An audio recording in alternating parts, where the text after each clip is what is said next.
சென்னை மாதவரம் ரெட்டேரி பகுதியில் நடைபெற்று வரும் 2ஆம் கட்ட மெட்ரோ ரயில் பணிக்காக வைக்கப்பட்டிருந்த சுமார் 135 கிலோ எடையுள்ள 30 இரும்பு கம்பிகளை 3 இளைஞர்கள் இருசக்கர வாகனத்தில் திருடிச் சென்றுள்ளனர். இதனை பார்த்த காவலாளி அவர்களை பிடிக்க முயன்றபோது அந்த இளைஞர்கள் அங்கிருந்து தப்பி ஓடினர். இதுகுறித்த புகாரின் பேரில் உடனடியாக செயல்பட்ட மாதவரம் போலீசார் சிசிடிவி காட்சிகளை ஆய்வு செய்து தேடுதல் வேட்டையில் ஈடுபட்டனர். புகார் அளிக்கப்பட்ட ஒரே மணி நேரத்தில் புளியந்தோப்பு பகுதியைச் சேர்ந்த ஆகாஷ் மற்றும் கௌதம் ஆகிய இருவரை போலீசார் கைது செய்தனர். அவர்களிடமிருந்து 75 கிலோ எடையுள்ள இரும்பு கம்பிகள் பறிமுதல் செய்யப்பட்டுள்ளது.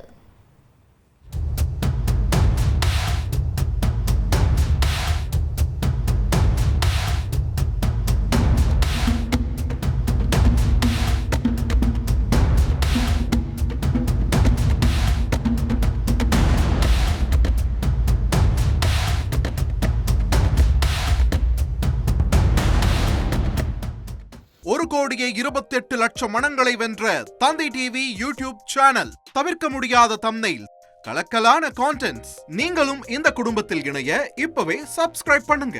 அசுரபலம் கொண்ட எங்கள் டிஜிட்டல் கரங்களில் உங்கள் விளம்பரங்களை சேர்க்க வாட்ஸ்அப் பண்ணுங்க.